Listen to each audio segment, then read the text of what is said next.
So today I'm going to try and build a 3D model of a fantastic bird called a Great Bustard. I've got some reference material, some photographs here, and I'm using these just to sketch in where I want the body to go. So that's right in the centre of this piece of cardboard. I'm going to leave enough room at the top for the head and the neck, at the bottom for the legs, and also for some tail feathers too. To start to make the body 3D shaped, I've got another piece of cardboard, and again I've drawn an oval on it. It doesn't have to be the same size as the one that you've already sketched out. It can be slightly bigger, slightly different shape, because we're actually going to bend it into a 3D shape. Now to do that, we're going to cut some slits around the outside edge. It doesn't matter how many, like that.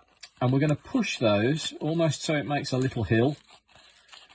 And then what I'm going to do is I'm going to put some tape underneath it, scrunched up, and I'm going to hide that on top with this shape and make it more three-dimensional.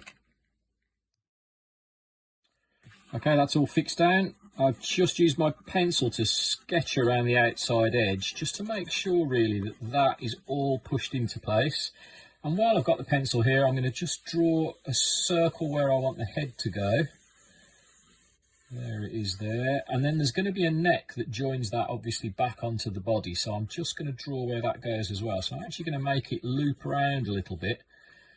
It's got quite a long neck, so we can make it almost that kind of shape.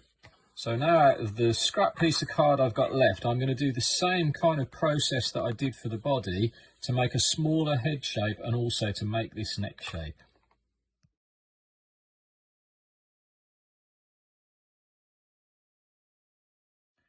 Right, so we've got the basic shapes now, so I can use my reference material again to start to sketch in all of the details. So I'm going to sketch in where the beak goes, where the eye will be, and then the legs and the tail.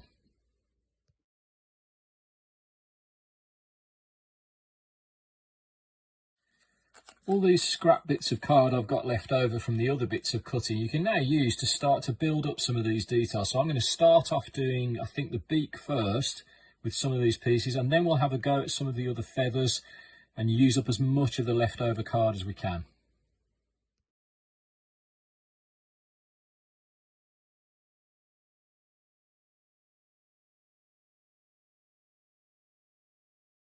I think I'm going to add a few more just where the wing would be. Obviously it's tucked into the body, but we can still see some of the shape of the wing.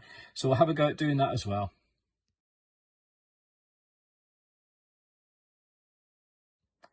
So for the last bit of making, really, it's just the legs. And to help that, to make it look a bit more 3D, I've scored a line down the bottom of the piece of cardboard. I'm just going to fold that up so that there's a little ledge here.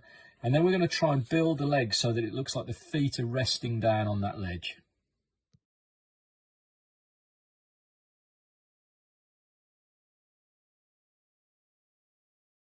And I'm also going to use the same technique just to put an eye on. We only need one eye because we're looking at the side.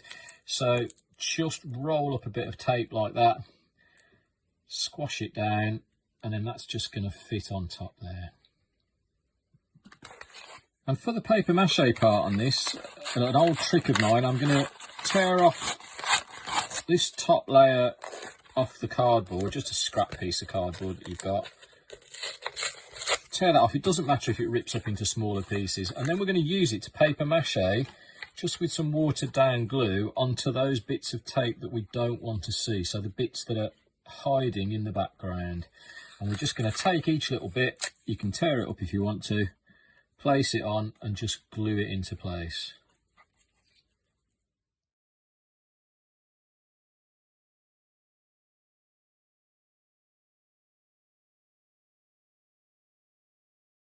And to finish off with, all of these leftover bits of card that we've chopped all of the shapes out of, I'm going to try and use as many of them up as I can, just to put a little bit of grass and a few plants just in the foreground at the base.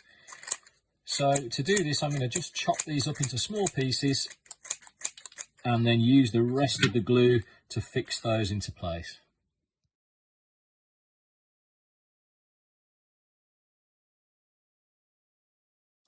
So this is all dried now, so it's time for a bit of painting. So I'm going to start with putting a wash over the basic shape of the bird, and then I'm going to put a wash in the background as well, just so I've got the main colours on there, and then we can start thinking about the details.